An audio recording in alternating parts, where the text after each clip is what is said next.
அறிவு, அம்மாவாசை கிட்ட ஒரு 10 பேரை சாப்பிட கூட்டிட்டு வர சொல்லிருந்தேன். கூட்டிட்டு வந்திருக்கானா? கூட்டிட்டு வந்திருக்காரு பாட்டி. அம்மா, நாமும் அவங்களோடய சேர்ந்து சாப்பிடலாமா? இல்லம்மா, பவித்ரா நம்ம கூட ஒன்னா உட்காந்து சாப்பிடக்கூடாதும்மா. பூஜை முடிஞ்சதும் வந்தவங்களுக்கு எல்லாம் சாப்பாடு போட்டு அனுப்பிட்டு தேவ் போட்டோ பக்கத்துல உட்காந்து தேவுக்கு படிச்சத அவதாம எடுத்து சாப்பிடணும். இது புது சம்பிரதாயமா இருக்கு? இல்லம்மா, ஒவ்வொரு ஏரியாவுல ஒவ்வொரு விதமான சம்பிரதாயம் இருக்கு. நாங்க இப்படிதான் செய்வோம். அறிவு, எல்லாரையும் கூட்டிட்டு போய் உட்கார வைப்பா. நீங்க எல்லாம் போய் உட்காருங்க. போங்க. வாங்கம்மா.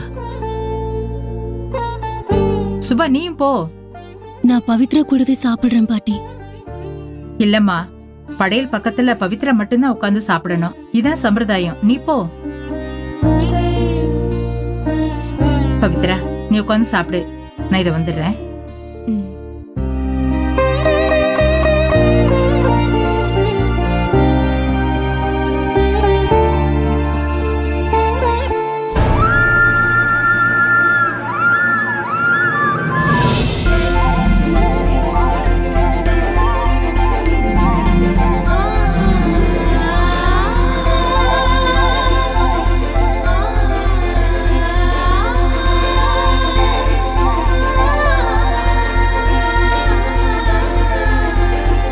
என் ஃப்ரெண்டு வராம போனது என் மனசுக்கு கஷ்டமா இருக்கு.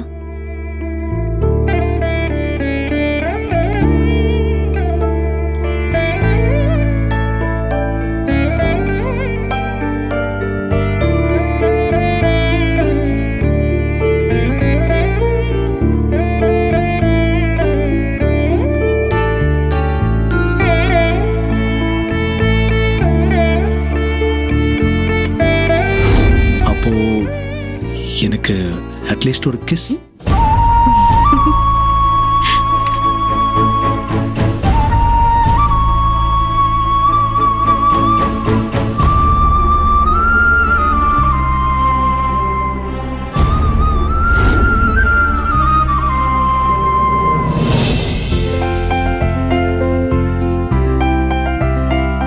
இதை விட சூப்பரா என் ஃப்ரெண்டுக்கு லஞ்ச் பார்ட்டி தர போறேன். என் கையால சமைச்சு போட போறேன்.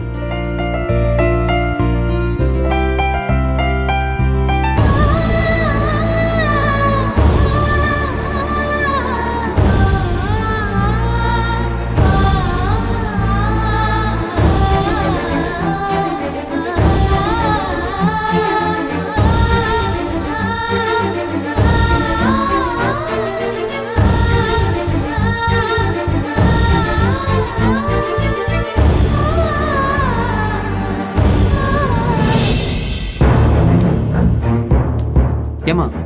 Yes sir. இந்த பில்லை செக் பண்ணீங்களா? என்ன சார்? இங்க பாருங்க, போன 14ஆம் தேதியில ஒரே அமௌண்ட் 2 இடத்துல என்ட்ரி ஆயிருக்கு பாருங்க. ஐயோ, ஆமா சார். எப்படி கவனிக்காம பண்ணன்னு தெரியல சார். உங்க வேலையை காப்பாத்திக்கிற மாதிரி வேலையை பாருங்க. நீங்க செக் பண்ணி அனுப்பிட்டீங்க, நானும் ஓரளவு வெரிஃபை பண்ணாம செக் இஷ்யூ பண்ணிருந்தா இப்போ எம்டி பவித்ரா இல்ல அட்ஜஸ்ட் பண்ணி போறதுக்கு. கொஞ்சம் கவனமா வேலையை பாருங்க. இன்னொரு முறை இந்த தப்பை பண்ணாதீங்க. கரெக்ட் பண்ணுங்க அதை. சரிங்க சார். Hello, excuse me. யாரை பார்க்கணும்? என்னைவா கேட்டீங்க? ஆமா, இப்ப நீங்க தானே போறீங்க. ஓஹோ, ஆமா. நீங்க யாரு? ஹலோ, எங்க ஆபீஸ்க்குள்ள வந்திருக்கீங்க. முதல்ல நீங்க யாருன்னு சொல்லுங்க. எல்லார்கிட்டயும் நான் யாருன்னு சொல்ல முடியாதுல்ல. நீங்க யாரு?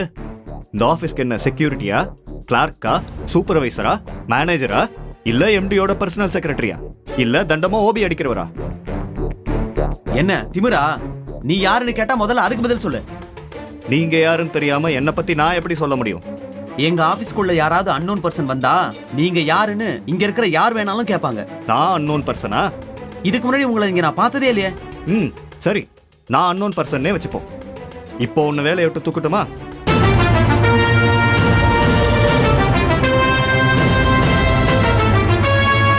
ஹலோ, யாருங்க நீங்க? வர்றவங்க போறவங்க எல்லாம் என்ன வம்பு இழுக்கிறதே வேலையை வச்சிருக்கீங்க. மரியாதை வெளியே போங்க. என்ன பார்த்துட்டு இருக்கீங்க? போங்கன்னு சொல்றேன்ல. சார், யார் சார் இவரு? என்ன பிரச்சனை? யாருன்னு கேட்டா ஓவரா பேசுறான். ஏன் சார், ஒரு ஆபீஸுக்கு வந்தா டீசெண்டா பதில் சொல்ல வேணாம்? சொல்றதுக்கு நான் ரெடியா இருக்கேன். நீங்க பியூன்னு தெரியுது. ஆனா இந்த ஆள் யாருன்னு தெரியலையே. இவருதாயே இந்த கம்பெனியோட எக்ஸ்எம்டியோட தம்பி. எக்ஸ்எம்டினா எக்ஸ்பயர் ஆன எம்டியா? ஐ மீன் செத்து போன எம்டியான்னு கேக்குறேன். யோ யாரியா நீ? சார் போலீஸுக்கு ஃபோன் பண்ணுங்க சார். பண்ணுங்க போலீஸ்க்கு ஃபோன் பண்ணுங்க. போலீஸ் படையே வந்தாலும் என்ன ஒண்ணும் செய்ய முடியாது. பாத்தீங்களா என்ன பேச்சு பேசுறான் பாத்தீங்களா? இவனை கழுத்து பிடிச்சி வெளியே தள்ளுங்க. யோ முதல்ல வெளியே போயா நீ. மரியாதை கொடுத்து மரியாதை வாங்குங்க, இல்லைன்னா என்ன பண்ணுவேன்னு எனக்கே தெரியாது.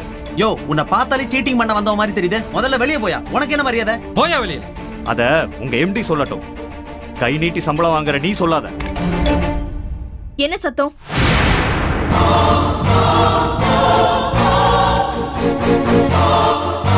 ஹாய்.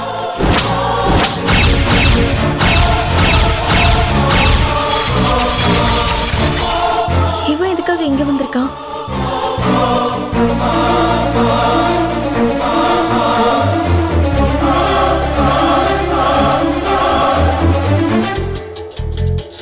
உங்களை பார்க்கலான்னு வந்தா உங்களோட எடுபடிங்க உங்களை பார்க்க விடாம கெடுபடி பண்றாங்க.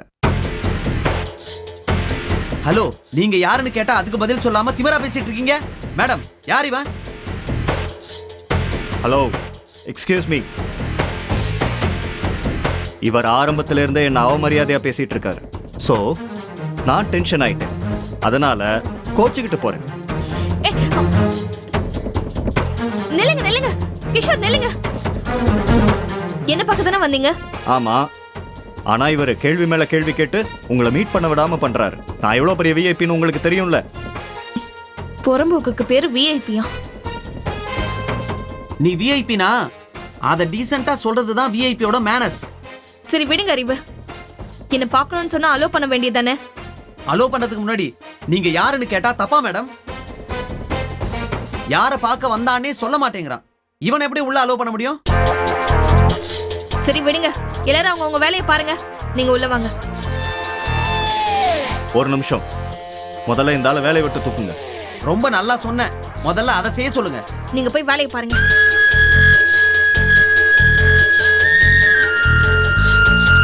ஏன் தம்பி, யாரியா நீன்னு கேட்டதுக்கு இவ்வளவு அக்கப்போர் பண்ணிட்டானே? ஆமா, ஆனா கடைசி வரைக்கும் அவன் யாருன்னு சொல்லவே இல்லையே.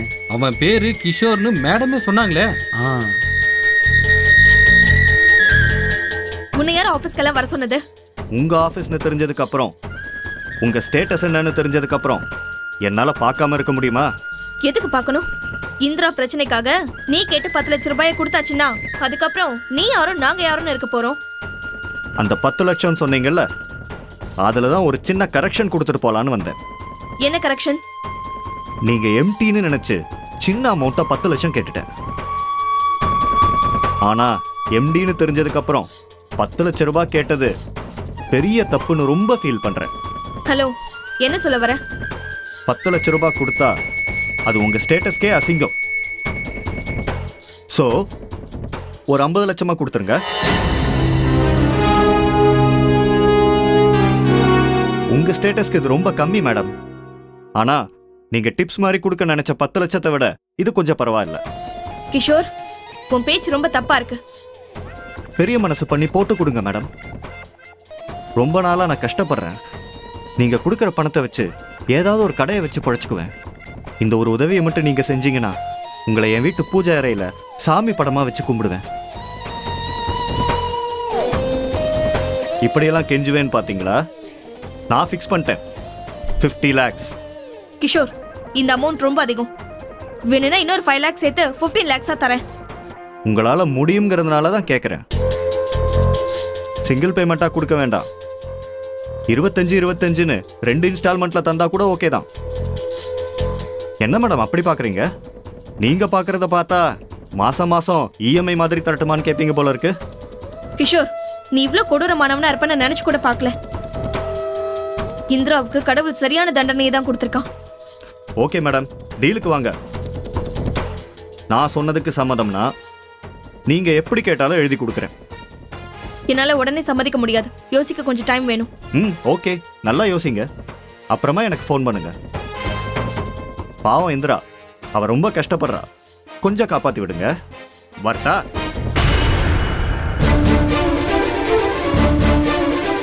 இவன் ஒரு புற்றுநோய் மாதிரி. வளர விட்டா நமக்கு தான் ஆபத்து. 50 லட்சம் வேணுமா? 50 பைசா கூட தரமாட்டேன்டா. உன்னை என்ன பண்றேன்னு பாரு.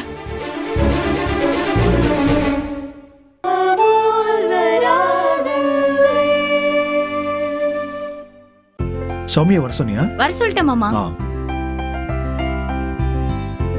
மாமா கூப்பிட்டீங்களா? உட்கார் சௌமி. இன்னைக்கு ஆபீஸ் போலியா? செகண்ட் ஷிஃப்ட் மாமா. உங்ககிட்ட சில விஷயங்கள் பேசணும். என்ன பேச போறீங்க? அலைன்ஸ் பத்தியா? ஆமா. எல்லாரும் இருக்கிறப்பதான் பேசணுமா? ஏன்? அவளுக்குள்ள அவ கல்யாணத்தை பத்தி சம் ட்ரீம்ஸ் இருக்கும். அத ஓபனா எப்படி பேசுவா? என்னம்மா நீ நமக்குள்ள எதுக்கு ஒளிவு மறைவு? நீங்க உங்க மனசுல பட்டதை கேளுங்க மாப்ள. உன் மேரேஜ் பத்தி நீ என்ன ஐடியா வச்சிருக்க சௌமி?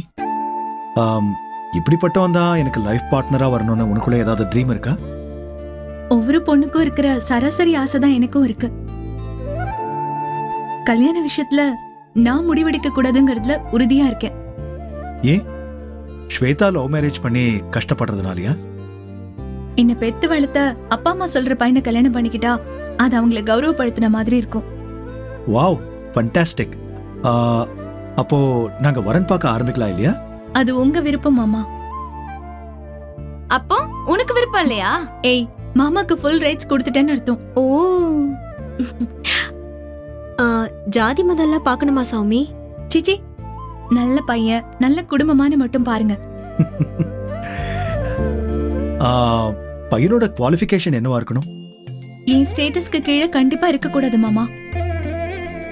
ஏன்னா பின்னாடி ஏதாவது ஒரு டைம்ல ஏதாவது ஒரு பிரச்சனைல ஈகோ வரதுக்கு வாய்ப்பு இருக்கு. நிச்சயமா அந்த மாதிரி உன் தகுதிக்கு குறைஞ்ச பையனை நாங்க பார்க்கவே மாட்டோம். நெக்ஸ்ட், இங்க படிச்சுட்டு அரசாங்க சலுகைகளை அனுபவிச்சுட்டு வெளிநாட்டுல வேலை பார்க்கிற பையன் வேண்டவே வேண்டாம். ஏமா? அவன் வெளிநாட்டுல எந்த அளவுக்கு ஒழுக்கமா இருப்பான்னு யாருக்கு தெரியும்? எல்லாரையும் அப்படி சொல்லிட முடியாது. கரெக்ட் தான். ஆனா துரதிருஷ்டவசமா ஒரு தப்பான ஆளை செலக்ட் பண்ணிட்டா என்ன பண்ண முடியும்? சோ வெளிநாட்டு மாப்பிள்ள வேண்டாம். மகாராணிக்கு அடுத்த விருப்பம் என்னவோ? 2 குடும்பம் முக்கியங்கிறதுனால அவங்கள விட்டு தனி கொடுத்துன போகவே கூடாது. இது நீயும் ஹஸ்பண்டும் கல்யாணத்துக்கு அப்புறம் எடுக்க வேண்டிய விஷயம். ஏய் சௌமி, உனக்கு வரப்போற மாப்பிள்ளைக்கு ஒரு அழகான தம்பி இருக்கணும்னு சொல்ல மாட்டியா? ஏன் நீ ரூட் போடுறதுக்கா? அதெல்லாம் மாப்பிள்ளைக்கு கஷ்டம் இல்ல. இப்ப நான் ஒரு கண்டிஷன் போடுறேன். என்னம்மா கண்டிஷன்? சௌமிய பொண்ணு பார்க்க வரும்போது நான் வீட்ல இருக்க மாட்டேன். ஏன்? சௌமிய பார்க்க வந்த மாப்பிள்ளை ஒருவேளை என்ன பார்த்துட்டா சௌமியாவை வேண்டான்னு சொல்லிடுவார்ல. ஏய், ஓவரா சீன் போடாத. என்ன பொண்ணு பார்க்க வரப்ப நீயும் பக்கத்துலயே இருக்க. ஆகட்டும் மகாராணி. நீங்க இருங்க, நான் போய் பாக்குறேன். அப்புறம் வேற என்ன ஐடியா? யாருங்க? வணக்கம், ஸ்டீவன் ராஜ் சார் இருக்காரா? இருக்காரு. நீங்க? நான் கல்யாணராமன், கல்யாண புரோக்கர். சார் வர சொன்னார். ஓ அப்படியா, உள்ள வாங்க. வாங்க, உட்காருங்க. வணக்கம் சார். என் பேரு கல்யாணராமன். ஓ, இவர் என் மாமனாரு. வணக்கம். பொண்ணு அப்பா. பொண்ணு யாரு? இதோ இவங்க தான். சந்தோஷம். பொண்ணுக்கு அம்சமான முகம், நல்ல பையன் கிடைப்பான். என்ன படிச்சிருக்காங்க? பிஜி முடிச்சிட்டு இப்ப ஒர்க் பண்ணிட்டு இருக்கான். சரி, மாப்பிள்ளை உள்நாடா இருக்கணுமா இல்ல வெளிநாடா இருக்கணுமா? சென்னைக்குள்ள கிடைச்சிட்டா ரொம்ப நல்லது. வெளிநாட்டு மாப்பிள்ளையில வேண்டாம். ரொம்ப தெளிவா இருக்கீங்க. பொண்ணோட ஜாதகம் கிடைக்குமா? எடுத்துட்டு வரேங்க. பொண்ணு போட்டோ வேணுமா? முதல்ல ஜாதகம் மட்டும் கொடுங்க. ஒத்து போச்சுன்னா போட்டோவை காட்டுவோம். பிடிச்சிருந்தா நேர்ல கூட்டிட்டு வந்துருவோம். இதான் ப்ரொசீஜரா? அவசரப்பட்டு பொண்ணோட போட்டோவை முதல்ல கொடுத்துட கூடாது. ஓ, ஜாதக பொருத்தம் நல்லா இருக்குன்னு உங்க சைட்லயும் திருப்தியா இருந்தா முதல்ல பையன் போட்டோவை நீங்க பார்க்கணும். போட்டோவை பார்த்து எப்படிங்க முடிவெடுக்க முடியும்? நேர்ல வந்து பார்த்துட்டு பொண்ணு பிடிக்கல மாப்பிள்ளை பிடிக்கலன்னு சொல்லி மனசை சங்கடப்படுத்த கூடாது இல்லையா? இந்தாங்க.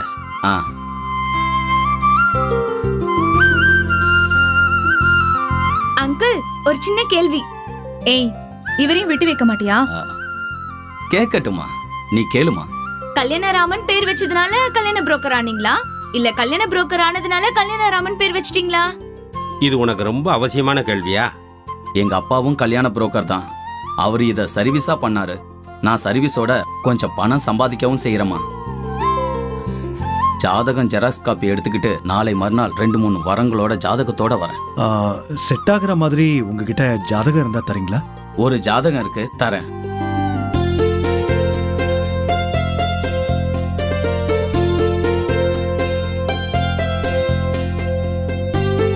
பையன் மட்டும் இல்ல, உன்னோட குடும்பமும் நல்ல குடும்பமா இருக்கணும். நான் முதல்ல குடும்பம் எப்படி இருக்குன்னு தான் பார்ப்பேன். பையன் போட்டோ உள்ள இருக்கு. அம்மாடி, பையன் எப்படி இருக்கணும்னு எதிர்பார்க்கிற? அது வந்து நீ சும்மா இரு. பழைய கமல் பழைய அஜித் மாதிரி இருக்கணும். அது உனக்கு பாக்குறப்ப சொல்லுமா. நமக்கு ரன்னிங் மேரேஜ் தான். வாலு சும்மா இருக்க மாட்டேன். அப்படின்னா ஓடி போய் கல்யாணம் பண்ணிக்கிறது, அதாவது லவ் பண்ணி வீட்டை விட்டு ஓடி போறது. எவ்வளவு தைரியமா உங்க முன்னாடியே பேசுது பாருங்க. இந்த காலத்து பொண்ணுங்க செம்ம ஃபாஸ்ட். அவ கொஞ்சம் வாயாடி, அப்படிதான் பேசுவா, ஆனா அந்த மாதிரி செய்ய மாட்டா. சரிம்மா, எல்லாம் நல்லபடியா நடக்கும். அப்புறம் நான் வரேன். கன்வின்ஸ் ஏதாவது உண்டா? அப்படின்னா பயணப்படி 50-100 கொடுங்க. புதுசா இருக்கு. அப்பப்ப சினிமா டிவி சீரியல்னு ஷூட்டிங் போவேன். அங்க வந்த பழக்கம் தான். ஓகே, இந்தாங்க. வரேன் சார். வாங்க. வரமா, வரேங்க. கூடிய சீக்கிரம் இந்த வீட்ல கல்யாண களை கட்ட போகுது. Raj, I am really lucky. ஏய், come on Shweta, no sentiments. இது என் கடமை. சௌமியா கல்யாணத்தை தூள் பண்ணிடலாம்.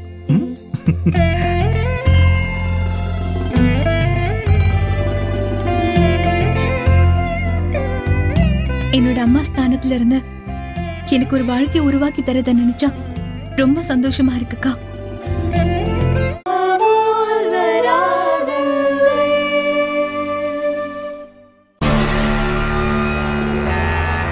என்ன தைரியம் இருந்தா ஏன் ஆபீஸ்க்கே வந்து திமிரா என்கிட்டயே பேசிட்டு போயிருப்பான். அவன் ஆளு பார்க்கதான் டீசன்ட், ஆனா பக்கா லோக்கல். அவனுக்கு காரியம் ஆகணும்னா எந்த ரேஞ்சுக்கு வேணாலும் இறங்கி போவான். நான் பழைய பத்மினியா இருந்தா பயந்துருப்பேன். இப்ப என் லெவலே வேற. அந்த கிஷோருக்கு நான் யாருன்னு காட்டியே ஆகணும். அண்ணி, அவன்கிட்ட ரொம்ப சண்டையெல்லாம் போட வேண்டாம். அவன் சட்டுன்னு ரிவர்ஸ் ஆயிட்டா எனக்கு தான் பிரச்சனை ஆயிடும். இனிமே பிரச்சனை ஆகிறதுக்கு புதுசா என்ன இருக்கு? இது உன் புருஷனுக்கே தெரியக்கூடாத விஷயம். ஆனா ஹரிக்கு எல்லாம் தெரிஞ்சு டைவர்ஸ் நோட்டீஸே அனுப்பிட்டாரு. இதுக்கு மேலேயும் பிரச்சனை வரணும். ஃபேஸ்புக்லயும் வாட்ஸ்அப்லயும் போட்டு விட்டுருவேன்னு பயமுறுத்தி இருக்கான். சோசியல் மீடியாவை மிஸ்யூஸ் பண்றதே பெரும்பாலும் ஆம்பளைங்க தான். ஆனா மாட்னா வாழ்க்கையே காலி ஆயிடும்னு பெண் விளைவுகளை பத்தி யோசிக்கிறதே இல்ல. கிஷோர் மட்டும் அப்படி பண்ணட்டும். கண்டிப்பா பண்ணுவா. நீ அவன் எதுக்கும் துணிஞ்சவன் தான். இந்திரா, ஆம்பளைங்களை விட பொண்ணுங்களுக்கு தான் மன உறுதியும் துணிச்சலும் அதிகம். ஆனா கிஷோர் விஷயத்துல தைரியமா என்னால முடிவெடுக்க முடியல. பொம்பளைங்கிறவ பொறுமையில பூமாதேவியா இருப்பா. பொறுக்க முடியாம பொங்கி எழுந்தானா புயலா மாதிரி துவம்சம் பண்ணிடுவா. தப்பு என் மேலங்கிறதுனால நான் அவனுக்கு பயந்து நடக்க வேண்டியதா போச்சு. ஒரு தப்புக்காக விதவிதமா தண்டனைகள் அனுபவிச்சுக்கிட்டே இருக்கணுமா?